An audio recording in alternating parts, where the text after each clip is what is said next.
We are back on the InfoWars Nightly News, and we turn now to an interview segment. A real expert on skull and bones, somebody who's really put together a research volume, not only of his work and his research and the things he's privy to, but the research of others, including Anthony Sutton, who's really has been the expert on skull and bones, people like Webster Tarpley, who covered it in their Bush biography, and Charlotte Thompson Iserby, who leaked the list to us, and other important researchers. It's Kris Millegan. He's the publisher of Trine Day, and this book, Fleshing Out Skull and Bones, has really everything in it. So we're glad he's joining us.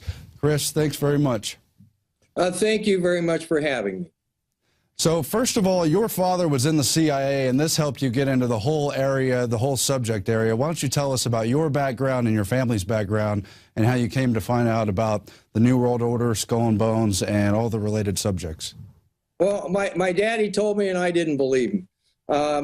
My father got involved in intelligence in the 1930s as an exchange student to the University of Shanghai.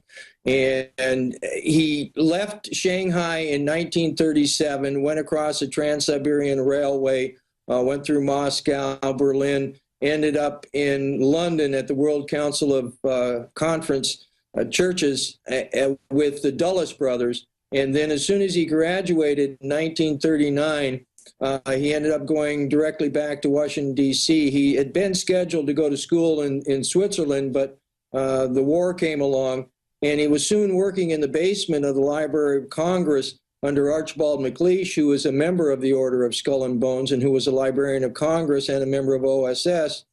And my father was in COI, which was Donovan's Wild Bill Donovan, the gentleman who headed OSS, his first organization, and then he was in OSS. And then in 1943, he got involved in deep politics. They took him out of the basement of the Library of Congress, put him into the military, gave him 2 weeks of training, which was the shortest amount of training you could give somebody and certify him as being in the military, which was medics training, made him a lieutenant, and also put him in G2, and then put him on MacArthur's staff because there was people in Washington that didn't quite trust MacArthur and Willoughby, who was his aide.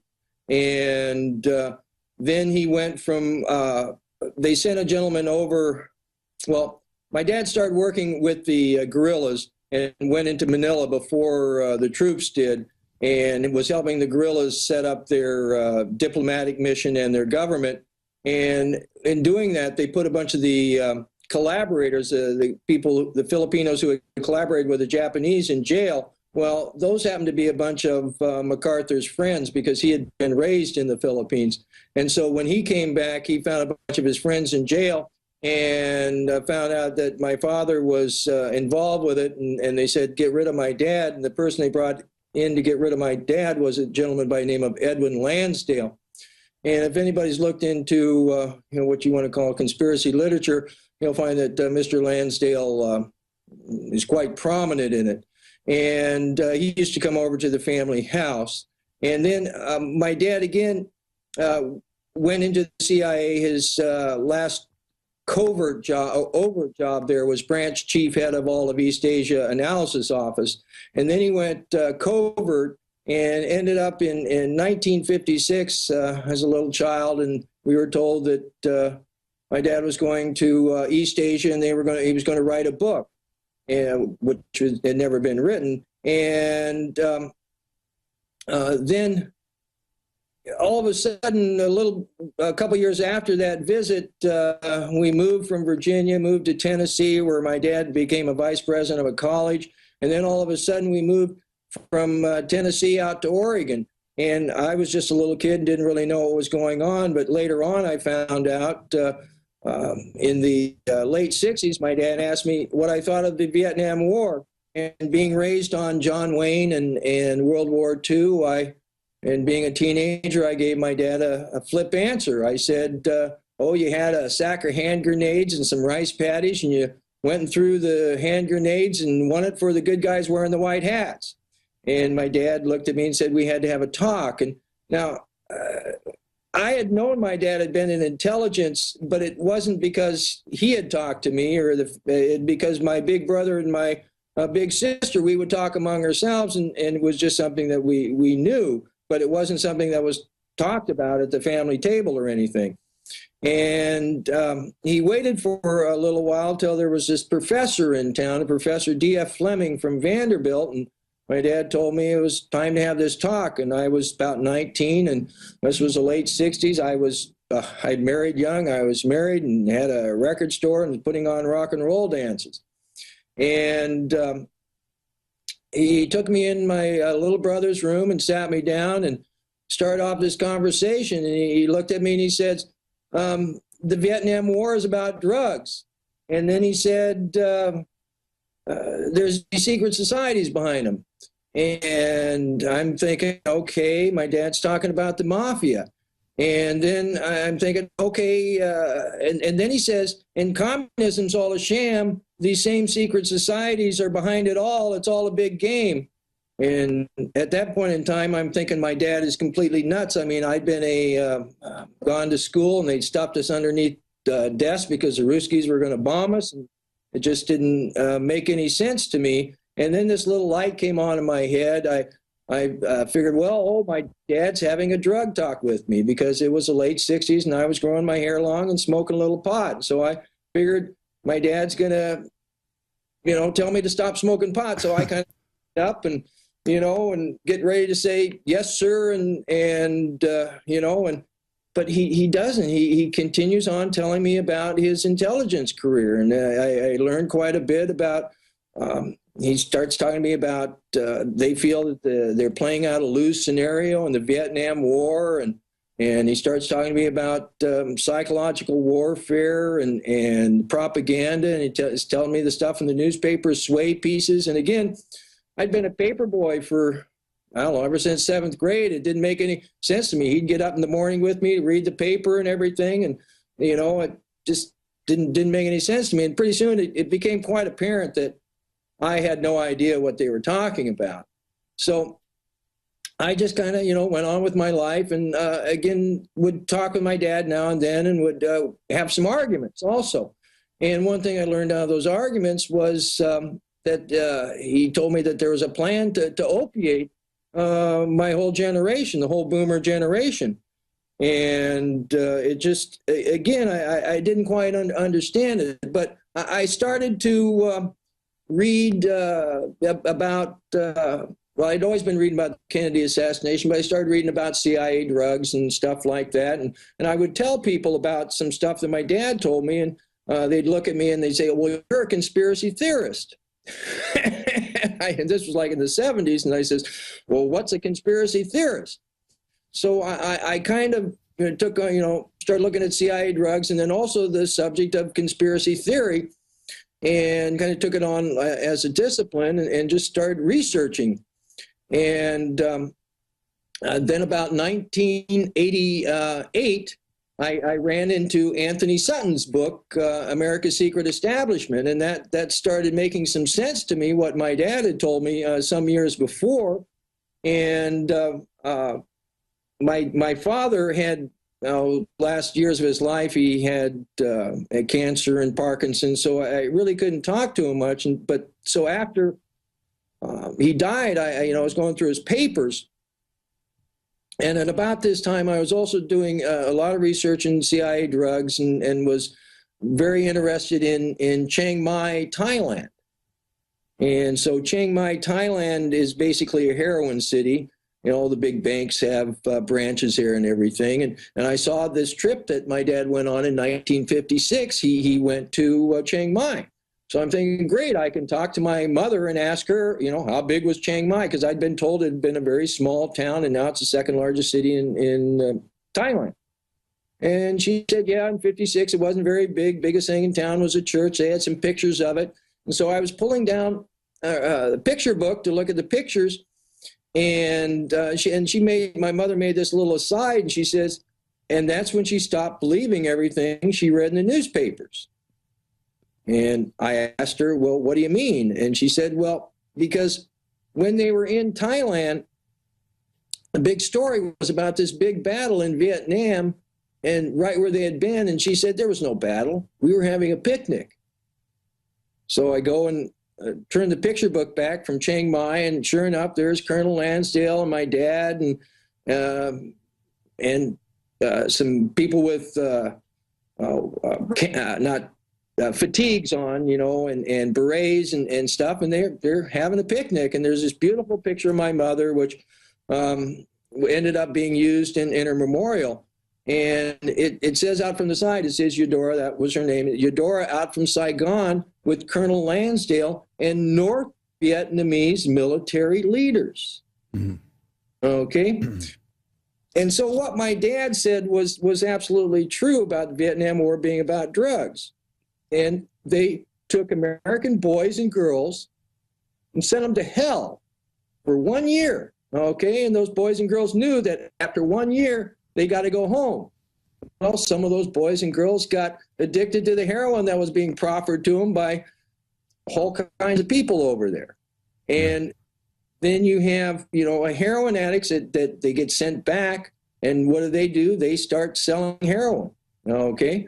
And so, this kind of demonstrates the perfidy of what's going on, what goes on as our foreign policy. And the psychological games, because see, you can go into books, conspiracy theory books, and you can, people will say, well, the FBI,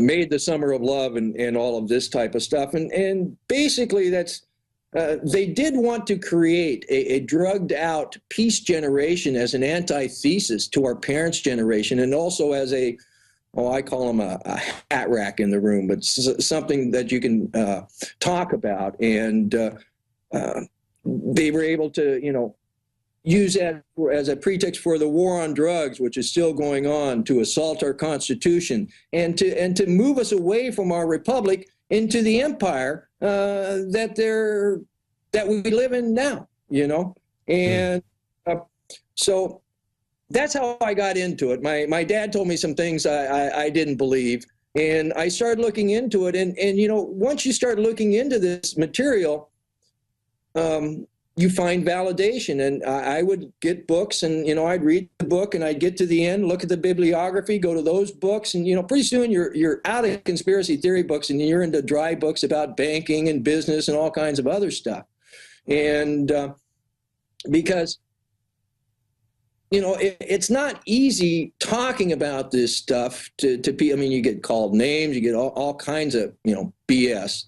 And, if it wasn't true, Lord have mercy, I would have dropped it along. Right. I would talk with Anthony Sutton. I asked Anthony, and in the book, there's Anthony's last, words, and we took a bunch of things out of his different newsletters and out of his bibliography and put him in there so people know who Anthony was, because Anthony gave up. I asked him one time, was this a good career move, looking into Skull and Bones? And obviously not. He had to laugh. Yeah, there was he even before he was looking into Skull and Bones, he was working at the Hoover Institute at Stanford. And well, hold on a second. Let's get into that after. Let's just start with the most basic question, because we have new viewers out there, but also for the old people who do know what Skull and Bones. Let's just talk about what is Skull and Bones. We know they have very prominent members in positions throughout government, in media, in business, but what is the group itself? And then let's branch into Sutton's writings and the things he discovered. Well, they're a secret society. They try and say, oh, we're just a fraternity or stuff like that. No, but they are the classic definition of a secret society. And if you look at them through sociology, secret societies are the same all over the world. You've got an outer layer that are good for favors and window dressing. In Masonic circles, they call them porch brethren. Then you have an administrative cadre, because at any time, you have people who turn the lights on and turn the lights off. And then you have a core group. And the core group at Skull and Bones, they're all related. At any secret society, the core group is all related. They're all cousins. Skull and Bones is built around the Cabot family with a very strong substanding of the Whitney family. Right. And those are some of the oldest families in America. For the most part, they go back to royal blood as well. Is that what you found? Well, yes, they go back to royal blood. They also go back to Calvinists. And both Harvard and Yale were set up as schools for Calvinist clerics. And the group that actually came to New Haven, where Skull and Bones is based, were, besides being Calvinists, were hyper-Calvinists. And Calvinists, they believed that Christ only came for them. They were going to be, there was going to be a new world, and they were going to be one of the 144,000. They came over with a judge and a prophet, and only certain male landowners could vote and stuff like that. They had the 7 pillars of the community. And they also believed in a thing that is called hyper-Calvinism. And with hyper-Calvinism, they not only believe that there's an elect in heaven, but they believe there's an elect in hell. Mm-hmm.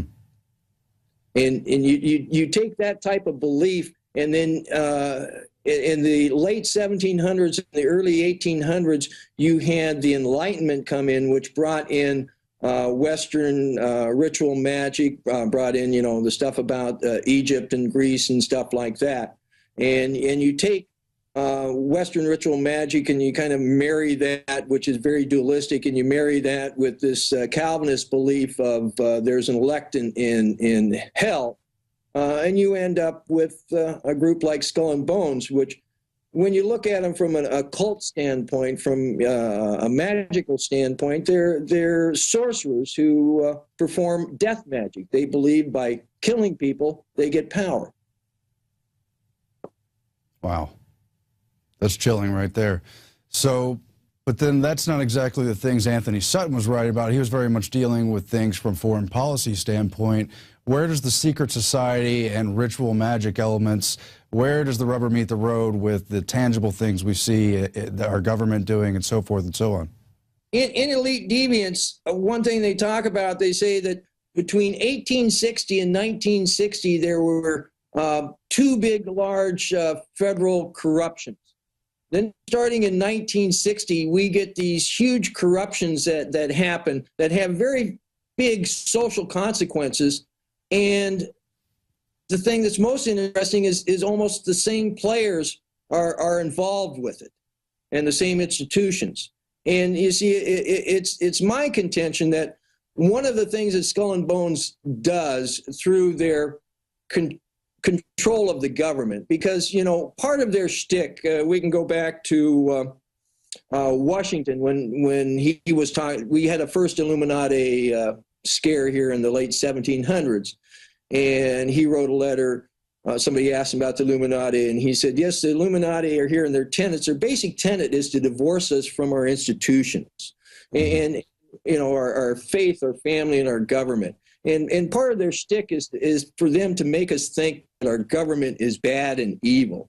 And our government is not bad or evil. We need government, okay?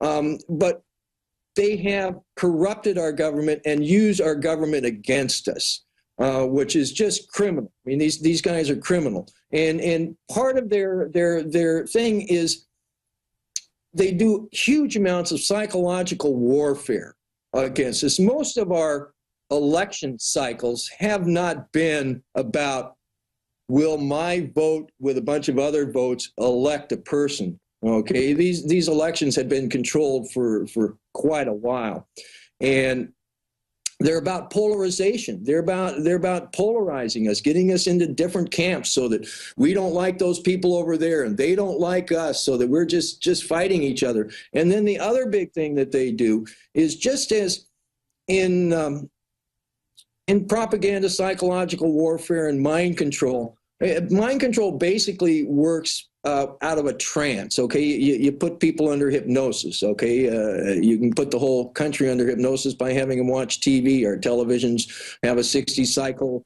run on 60 cycles. They have a little flicker in there. That little flicker, you read any book about hypnosis, will tell you that 60 cycles put you into a trance, okay?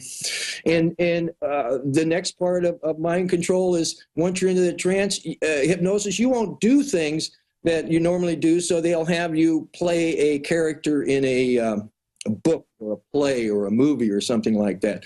Then beyond that is trauma. They do trauma, and they found out that, you know, if they traumatize little children, they'll split into multiple personalities, and then they can program these different personalities. And then past the trauma is ritual. And, you know, it's very interesting. You go to the survivor conferences, and you talk to these people that are from their 80s on down to their 20s that have had gone through some of this training. And you can see the progression of the science, and then also you listen to the talks that these people give, because some of these mind control survivors have become doctors of psychiatry and the other one. There's psychiatry and what's the other? Psychology. Psychology, yes. To just understand themselves, and so. One thing that you know that the secret societal system has done, okay, to play with our minds and to play with our society, they've done these huge big rituals. When you look at the Kennedy assassination, okay, and you look at it really, really hard, at the end of the day, it's a ritual. It's an occult ritual called the killing of the king. It's written about in books, Fraser, in the 1930s. Mm-hmm. And then you look at 9/11, and these are very much straight classic mind control, okay? And we had the idiot's son, a member of the Order of Skull and Bones, as president when that was done. And when you look at the history of Skull and Bones, they like to have one of their own members, you know, as the head person when they do some of these things, and then when they do certain operations. And, you know, because like with 9/11, I cannot say over as many times as we saw a plane going into a building over and over and over and over again that morning. I mean, that's classic mind control, okay? Because you've been on an airplane, you've been in an office building, you know that those are innocent people. We sat there and we watched innocent people dying over and over and over again. That puts you into shock, okay? Right. And they smashed this huge big archetype, the Twin Towers, the World Trade Center, that they spent so much money into getting into our heads that this was this big symbol of America's power and everything. And then they smash it, and then they build the country back up the way they want, you know, and where we go to war. And again, like I say, you know, death magic. By killing, you know, 3,000 people, they got the power to take our huge country and all that it possesses to war, okay? And, you know, and before then, they used to at least keep up a fiction that we don't kill people. Now we all know that the president has in his desk a list of people that he kills. Some of them are even Americans, okay? And then, you know, if you've flown a plane in the last, you know, gone on an airplane the last 10 years, you know, you've had to submit to, you know, a complete degradation just to get on an airplane, okay? And so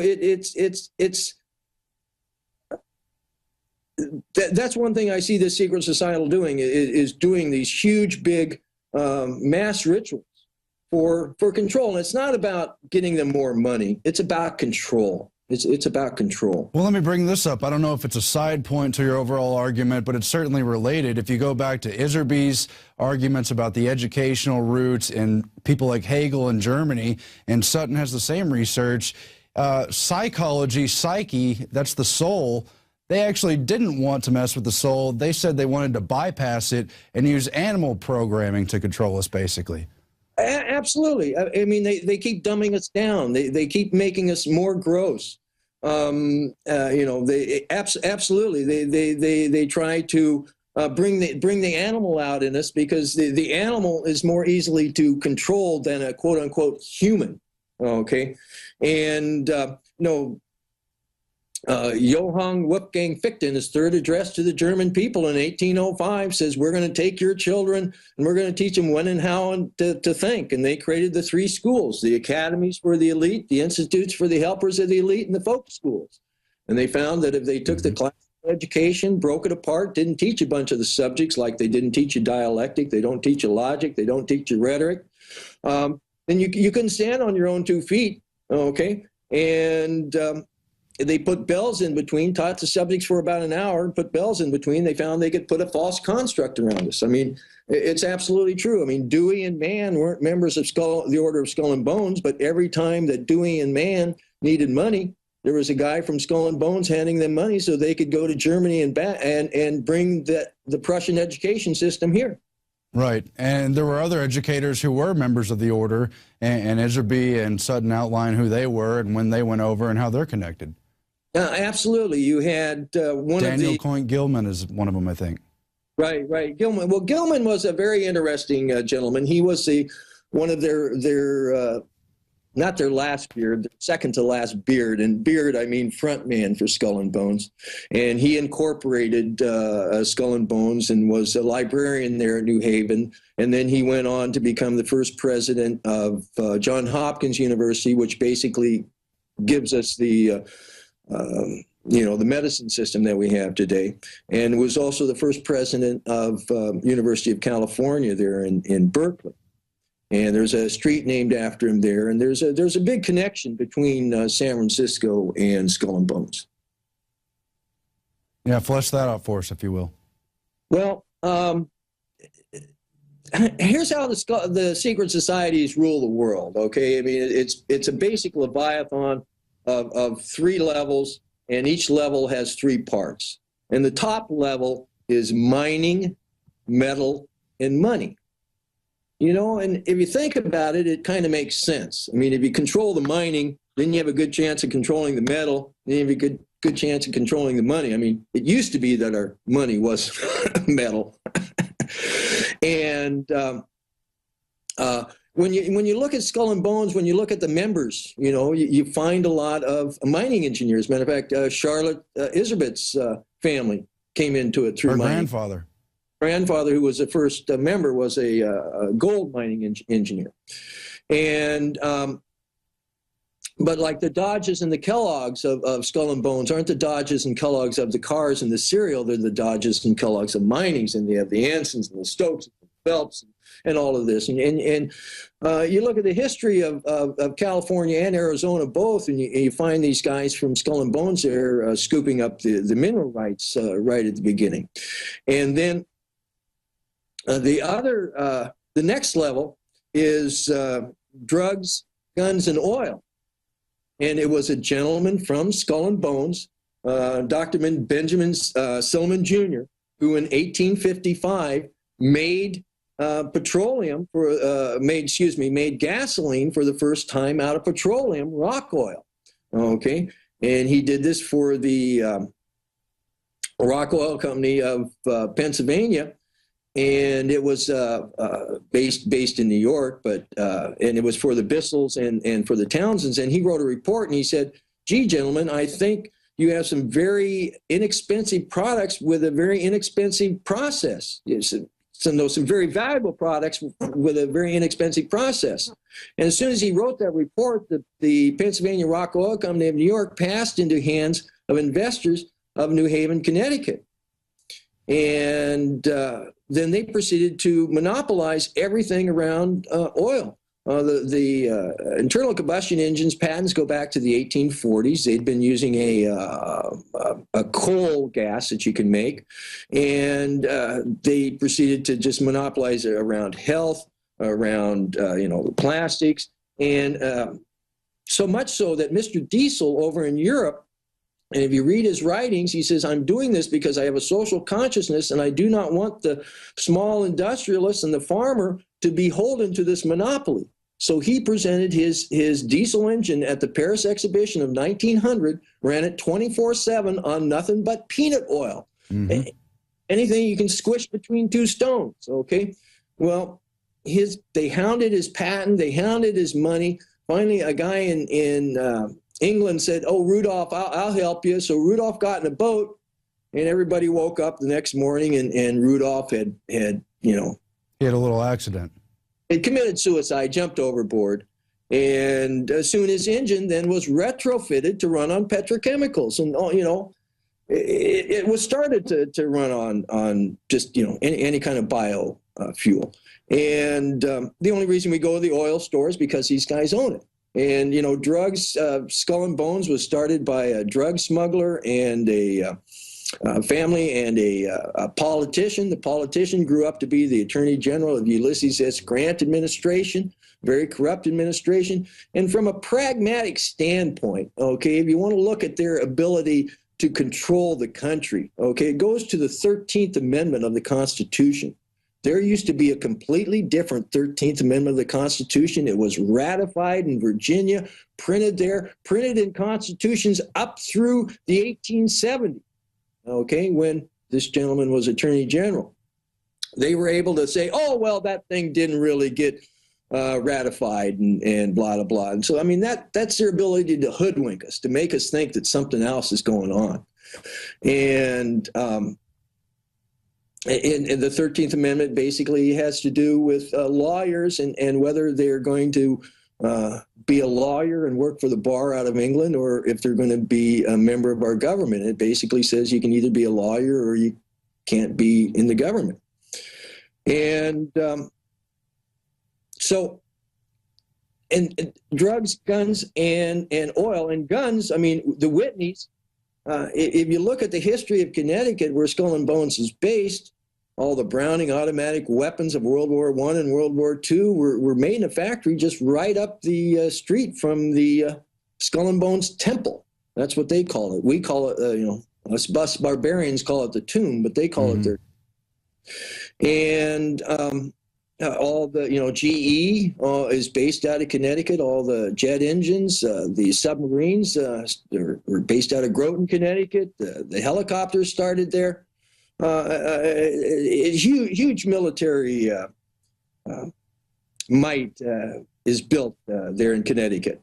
And then how the last level is media, movies, and quote unquote magic. And that, again, is their ability to hoodwink us, to make us think something else is going on, and their preponderance of using these rituals as part of their control mechanism.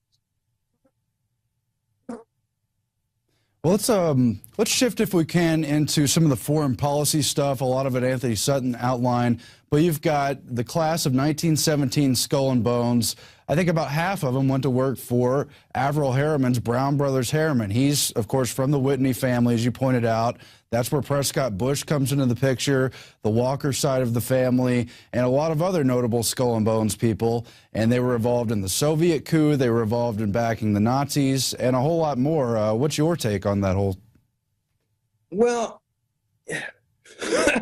my take on it is the Nazis didn't lose the war. They were brought over here by the Dulles brothers against direct written orders from Harry Truman.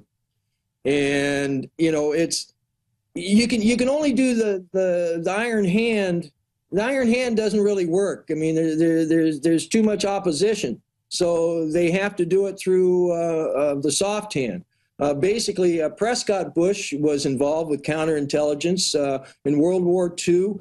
World War I. Prescott started off training as artillery, but he left World War II as an intelligence aide.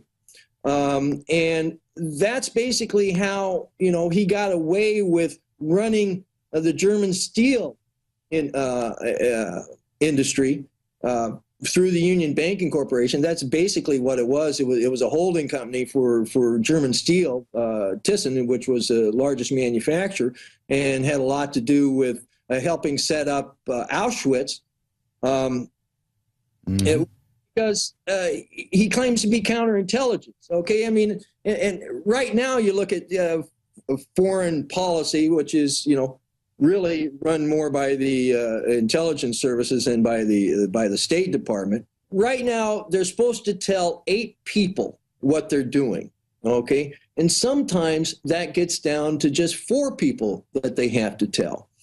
And if you look at those people they have to tell, one of the main people they have to tell right now is Dianne Feinstein. Well, you look at Dianne Feinstein and her new husband, Mr. Bloom, and you find that they're involved in all kinds of operations because, see, once the intelligence services have to, can talk to you, then you get to do things for them. And if you look at their net wealth has just skyrocketed. And they're doing all kinds of interesting things with China and whatnot, because as far as I'm concerned, the end game of the secret societal system is to rule the world through China. And right now, all they're doing is they're using America's blood and wallet to get the world into shape. And what is it that we're doing? We're going into places in Africa and in Asia, basically where, the tribes still rule. Okay, there's no really government rule. Okay, and so it's basically, kill the Indians and take their land. And once they get the world into shape, okay, China stands up and says, "Cur American war dog.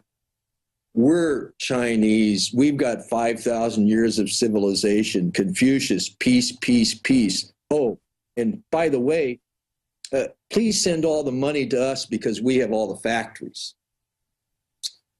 And so I mean that's what I see the secret societal system, and their foreign policy has basically been about control, about controlling the foreign policy. Getting America, involved. I mean, and again, going back to the founder, you have William Huntington Russell, the drug person, and then you have Alfonso Taft. Okay, Alfonso Taft was Secretary of State and also Secretary of War, among many other things. And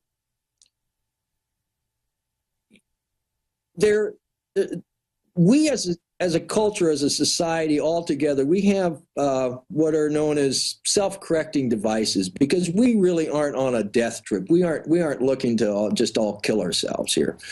And the first self-correcting device is something I call it the dark hallway. It's known to us as the historical dialectic. And basically, you walk down a dark hallway a while and you bump into one side, and then after a while you bump into the other side. Well, I say some things that I know that are true about drug smuggling, intelligence agencies, and secret societies. And then I find people that I know that are spooks saying stuff just a little bit wilder that has some truth in it, but also has a bunch of non-truth in it. And that's because by controlling the extremes, you control the middle, okay? The next self-correcting device is a thing called the cycle of generations. And again, there's a very good book out of sociology called Generations, A History of America's Future. And they go in back to the 12th century and show how there's these 4 generations that continue through history, and they just help each other move things along.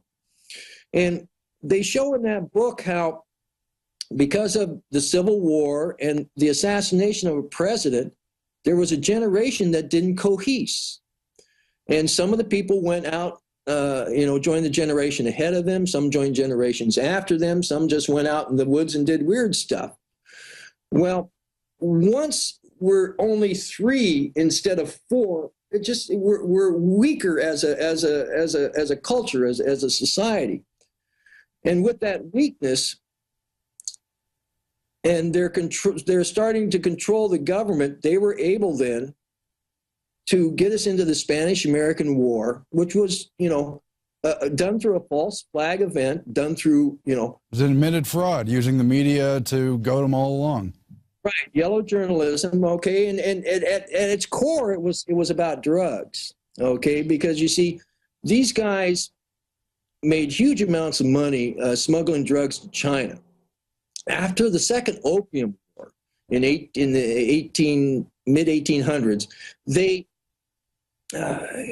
lost their cash cow. Okay, it took a while for the Chinese to realize that, wait a minute, I don't need you smugglers anymore. I can just call up India and have them send me a boatload, and I'll pay the duties and whatnot. But you can see in international finance where they lost their cash cow, and they went from controlling numbers in corporations to not as much. And so, because the Spanish-American War, you had Teddy Roosevelt, and see, the Roosevelts were heavily involved with the opium trade at one time.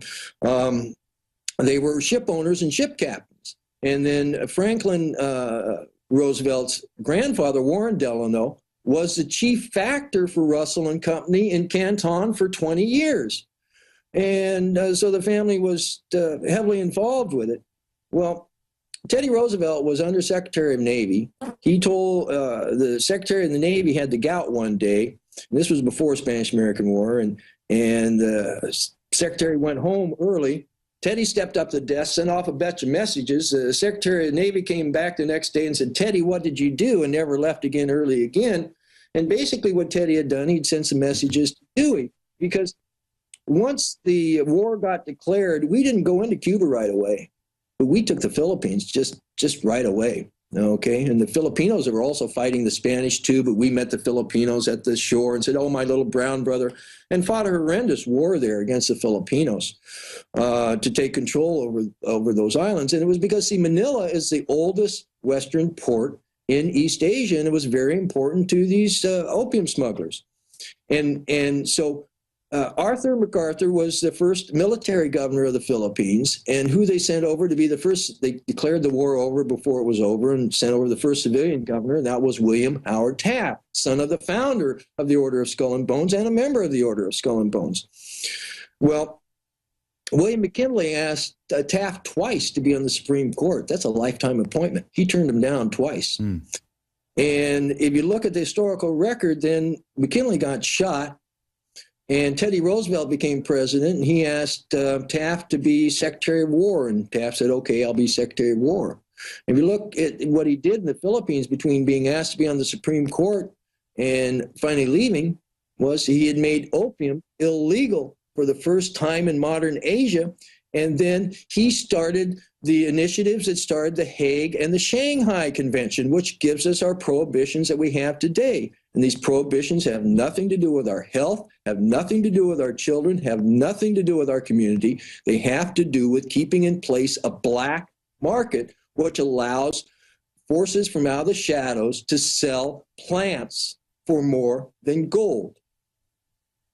So that's, you know, that was, they got the Spanish-American War, okay? And then the next thing, what they do? Well, Taft was president, and they got in place the Federal Reserve.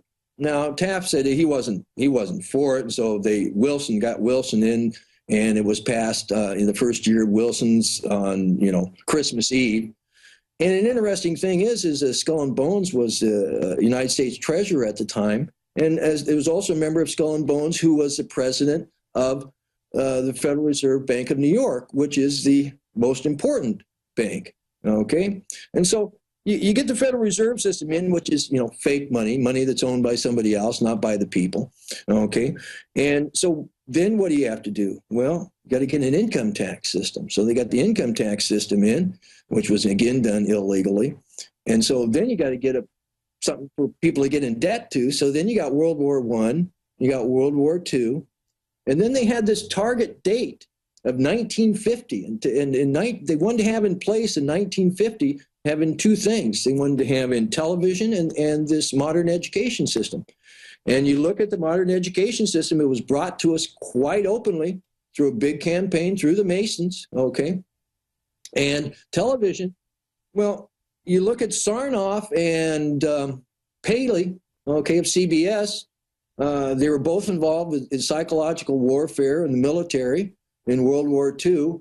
Paley had CBS radio before World War II, and after World War II, he wanted to start CBS television. He went to Prescott Bush at Brown Brothers Harriman. Prescott Bush raised all the money for CBS and was on the board of directors until the day he died. Wow. And then, like I say, they wanted to create this drugged out peace generation, okay? And but it kind of backfired on them, because when they were doing this illegality of drugs, they wanted to include cannabis. And one of the things that my studies in CIA drugs showed, that the whole cannabis is a gateway drug and all of that was an op that these guys had been starting to set up, so that, you know, their target was to opiate our whole generation, because they wanted to, again, get rid of a generation, make us weaker, okay? But for want of a better term, the cycle of generations has more moving parts, and so it's more intelligent, okay? And so the boomer generation, you know, we saw all these assassinations, saw this war, all this dissension, and we jumped aside and created a counterculture, okay? And this counterculture was able to sustain itself because some of the people of the generation in the 1860s just went out in the woods and did weird stuff. And this culture was basically a joint of cannabis around a circle, okay? And what came out of the hippies, okay? The History Channel did a big 2-hour special about the hippies, and they said what came out of the hippies was the personal computer and the internet, okay? And those are the tools that we as a society are using to fight this corruption that these secret societies are bringing to us, because that's all it is. It's just corruption and criminality, okay? But the personal computer allows me to talk to you right now.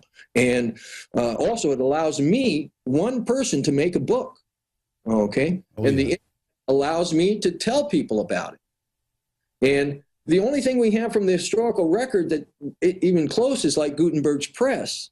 And Gutenberg's press got rid of the oligarchy of that day, which if you didn't believe them, they burnt you at a stake, and then brought us our republic by the books that were printed and were passed around.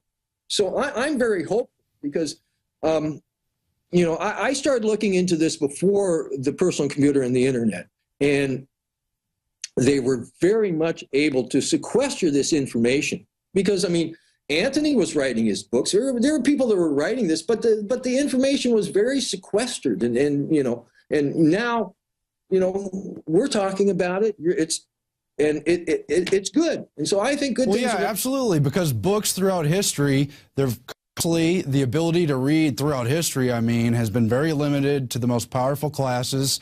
Of course, now we have more widespread literacy, but there's still the limitation of it takes time to read it. You got to get your hands on it. Television was always meant to dumb us down and have us hand-fed limited channels of information. And you're right, the internet has blown all of that wide open. The pace of information and the amount of information available, and of course the interactivity. It's not someone hand-feeding you the info. You can create your own info and push it out. Absolutely, absolutely. I mean, the internet plays with time and space. You know, it doesn't allow them to keep their intelligence operators in the dark so much, okay? Because they can find out, you know, why it is that they're doing what they're doing, instead of, you know, figuring it out after 20 years after they've been retired and say, oh my gosh, that's why I did that, you know? Because, and so I'm very hopeful, and you know, I'm thankful for you having me on here so that I can expound. We're glad you could join us as well. Actually, do you want to talk a little bit about Trine Day and how that came out, and how you got your hands on all these alternative books, stuff that nobody else really would publish, you've been able to bring out to the world through this company?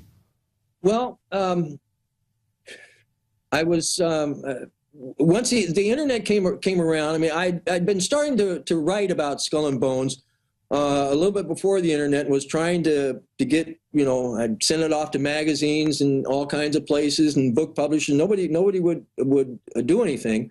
And then the internet came around. I got to meet Anthony Sutton through the internet, became good friends with him. And then I was running an email list, so I still do, called CIA Drugs. And there was a gentleman on there, Daniel Hopsicker, and he was decrying. He says, you know, my book has been with an agent in New York for 2 years and nobody's going to print it. And after hearing that for a while, I finally said, well, Daniel, I've got a computer on my desk and they tell me I can make a book. Let's do it. So I helped Daniel make a book. And then Anthony told me his book was going out of print, because at first nobody would print his book here, and he had to get them printed overseas, and they started getting stolen off the docks, and he was running a little newsletter, and one of the members of his newsletter had a mom and pop print shop in Montana, and they said, "What do you mean nobody will print it?" And so they printed it for many years, but they were shutting up their shop and were retiring. And so it was going to go out of print. And I said, "Anthony, it can't go out of print. And it's never been in hardback. We need to put it in hardback. See, we can't get into libraries." So I went out and borrowed $5,000 and started a printing company, or started Trying Day. And once we were out there, I mean, it was amazing the response I would get from, all these different authors. I mean, I've got world-class authors, just a bunch of them, who nobody would print their books. No, nobody would print them. And, I mean, I don't know, I read the Constitution. It seems to me there shouldn't be any problem in just printing a book. And so I just started. And it's been amazing because I call it suppressed, and there's a thirst, and there's a hunger for, people want to know what's going on. I mean, I want to know what's going on. I mean, I've got children, and I want to see a better world for them. And I mean, the changes that I've seen in my lifetime, if it keeps going the way it's going, they aren't going to have much chance of having a real life. So I do it because I like the Constitution of the United States, and I want a better life for our children. And, I go to our website, tryingday.com, and please support us and buy some books. And we've got a lot of them at InfoWars, too, at our InfoWars store, and here's just 3 of them. I think we have more than 10 of your titles, but of course, Fleshing Out Skull and Bones. And this is great because this used to be out of print. I think I got my personal copy when it was like $70. Now it's $25. That's an incredible deal because it's got Tarpley's work in here, Sutton's, your research, Iserby's. I don't know these other authors, Altman and Bunch, but there's so much information in this book. Anthony Sutton's book has charts and diagrams and follows the family names, the political connections, and America's Nazi Secret. We had Loftus on last week. He's also interesting on some of this whole hidden history driven by these secret societies. And once you open your mind to that and begin to follow the facts and realize this really is going on, it's not, quote, conspiracy nonsense or something, that this is based in the real history, and it's just the beginning of understanding what the real history is, you'll never be the same. That's what I think. Absolutely. Yeah, absolutely. I mean, you remember a time, don't you, when you thought the Federal Reserve was part of the government and your money was real money? Well, I think we all had to learn, yeah. Yeah, I mean, I thought that, I mean, it took me, what do you mean it's not part of the federal government? What do you mean? But there's really no going back once you start to understand, And so I strongly recommend people to look into it, find something that interests you and follow it down. And yet Mr. Loftus is just amazing. I mean, that book that we published of his had been nominated for a Pulitzer, and it had to gone through CIA censorship. When it was on 60 Minutes, Mike Wallace got an Emmy for the show that he had for that book. Then we finally get to publish it without having to go through CIA censorship, and we get no interest from the mainstream media at all. Matter of fact, I get some AP reporters call me up and say, "Oh, send me a copy of the book," and we send them a copy of the book, and then about week 10 days later, these 2 guys have a front page story on the New York Times all about what's in Loftus's book, except not going quite as far. It's, they're doing a modified limited hangout, and doesn't mention John, doesn't mention his book at all. It's just amazing. And the stories I could tell you about what has happened in Hollywood, on people that have wanted to make these books into movies, it just, makes you cry almost. I mean, it's just amazing. The stuff they pull. They don't like me printing books, but they definitely do not want any of these books and any of these stories into movies. They just pull out all the guns. It's amazing, isn't it? You've pretty much said it about the drugs and the CIA, but there's no question that there's a common link, A, between Skull and Bones, CIA drug running, but B, between a lot of loosely connected, seemingly unconnected events from Iran-Contra and the modern day JFK assassination and so many coups and plots around the world, is there not? Absolutely. Absolutely. I mean, it's when you start looking into it, it just literally blows your mind. I mean, Prouty, I strongly recommend people read Prouty. He was a very interesting gentleman. He was liaison to the CIA, to the Air Force. And so anytime anybody from the CIA needed something from the Air Force, they would have to go through him. And so he talks about the fake battles in Vietnam and Lansdale. Yeah. And there's another book out there I strongly recommend people read. It's called Gold Warriors. It's by Sterling Seagrave. It's not one of my books. It's Sterling Seagrave. He's the son of the Burma surgeon, so he grew up in Southeast Asia. And all of his books were Book of the Month Club and New York Times bestsellers until he wrote Gold Warriors. And he had to publish it himself. And finally, there was a version that came out from Verso out of Britain. And he had to move to France because he got so many death threats. And the story in that goes into the slush funds. And again, Lansdale is a big part of that book. And you just learn things about your history that we had no idea about. Yeah, I wanted to bring up not the author you just mentioned, but also Fletcher Prouty. His book, Secret Team, outlays how Alan Dulles and really Harriman and some of these other people helped to bring the transformation of the CIA. They helped initially get in the National Security Act under Truman, which was this big sneak attack because they had secretly written the bill to transform the CIA from just an intelligence gathering agency, which would have been probably pretty reasonable, to transform it into this black ops carrying out assassinations and coups that it was obviously never designed to do. Right. Robert Lovett, a member of Skull and Bones, chaired a committee that had a lot to do with bringing off the CIA. And yeah, no, it operates more for the intelligence services than it does for the secret societal network than it does for our country. I mean, our two largest black operations are drugs and continuance of government. And, you know, the continuity of government, continuance of government, my local congressman can't even, they won't even get him information about that. And, well, here's something to think about. Now, if you were a Rockefeller, you probably really wouldn't even have to work for a living if you didn't want to, right? I suppose not. Yeah, you could probably. Mm-hmm. But the Rockefellers looked at Arkansas and West Virginia and said, I think you guys need help for my governance there. Well, if you look at it, see, you have in West Virginia and Arkansas, you have huge mountainous areas, okay? You have the Ozarks and the Appalachians, okay? Mountainous areas are basically autonomous zones, okay? You can do whatever you want in a mountainous area until somebody comes and stops you, okay? And in West Virginia, you have coal, obviously. Well, you have the continuance of government. You have, you know, they've got, is it Mount Weather? You've got a mountain there that they've got tunnels and all kinds of stuff. They got a complete cabinet, you know, underneath there. And then drugs. Mena, Arkansas is still in operation today.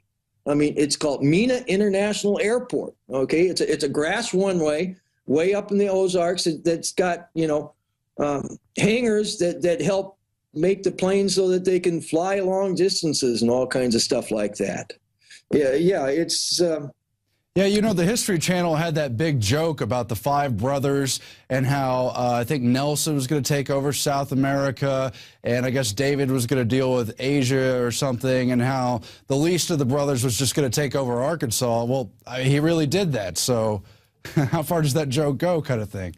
Right. Well, you know, Watergate's very interesting because, again, it was a planned debacle. Okay, because they need to get rid of Nixon. I mean, where did Nixon come from? You need to have Loftus on again, and you can talk about Nixon. I mean, Nixon basically was a blackmailer. Okay, you read any of his transcripts and stuff. I mean, if there's a problem, if Nixon doesn't say, hey, we can blackmail him, one of his staff says, hey, we can blackmail him, because that was his modus operandi. And Nixon got into power by blackmailing the Dulles brothers. He was a lawyer running around New York at the end of the war, finishing up these contracts. He came across papers from Paperclip and Crossbow, and he blackmailed the Dulles brothers. And that's how come they sent, you've got that cute picture of Prescott Bush, fixing Nixon's hat.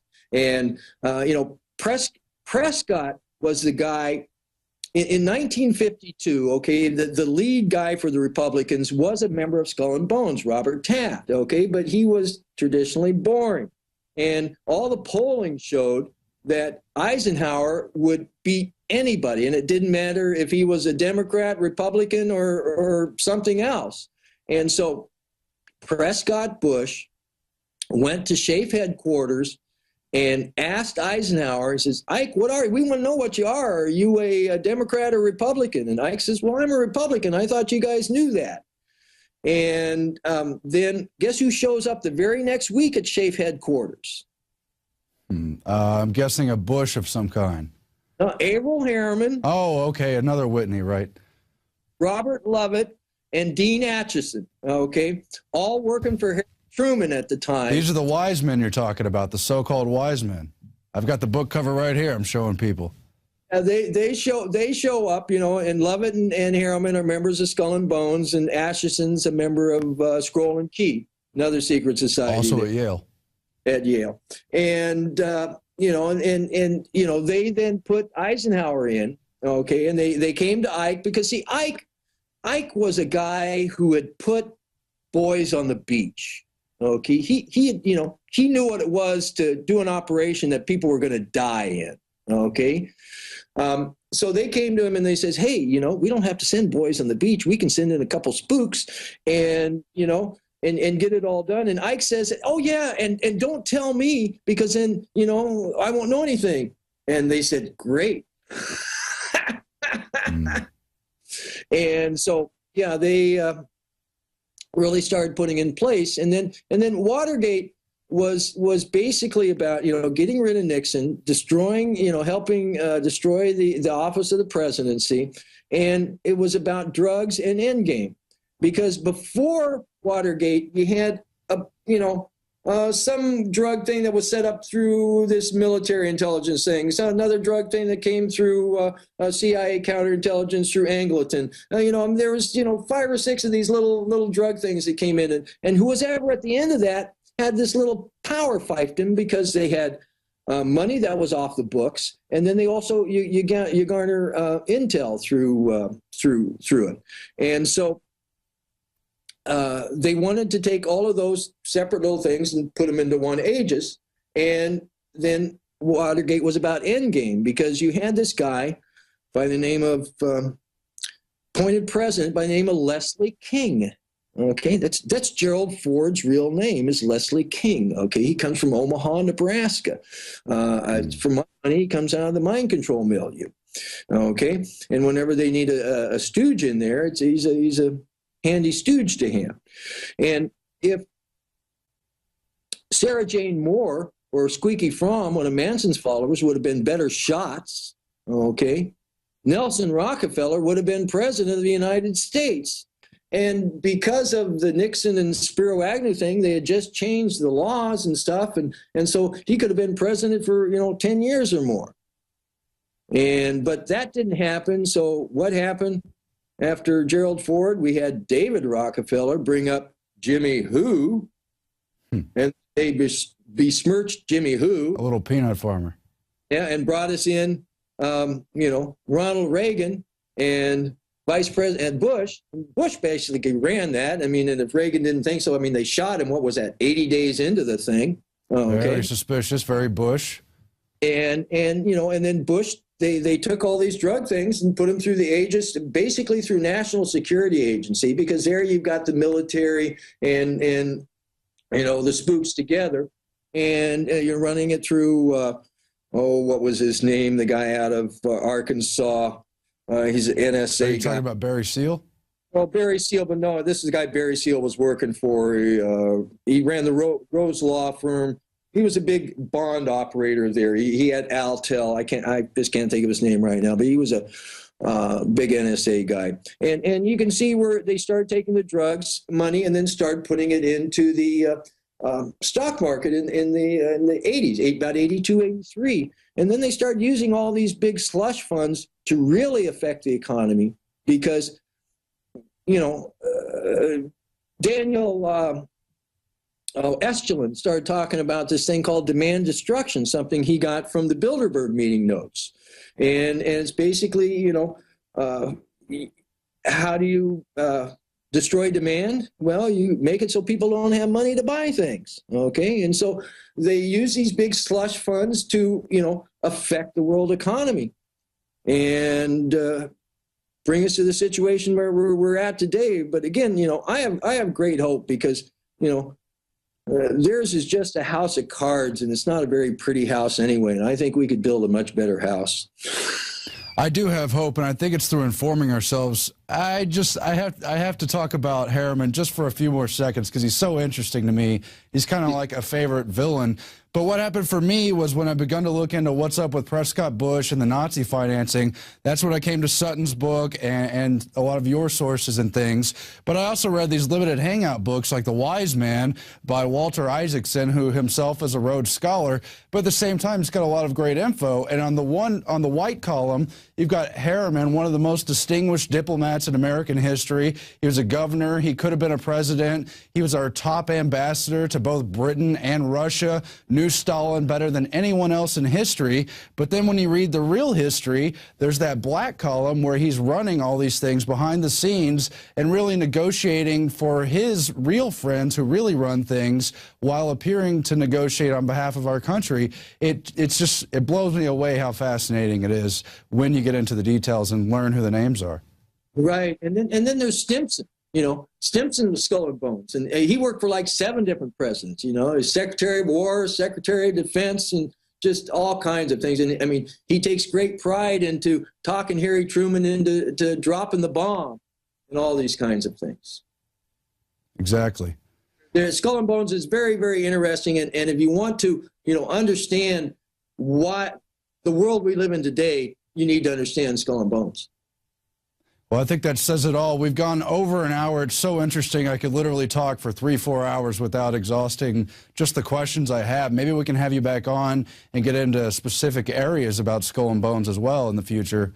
But this was a great overview, and people definitely need to get your book. We have it at InfoWars, $25.95 for, well, more than 700 pages of footnotes and information and really interesting illustrations, original documents, you name it. It's all in Fleshing Out Skull and Bones.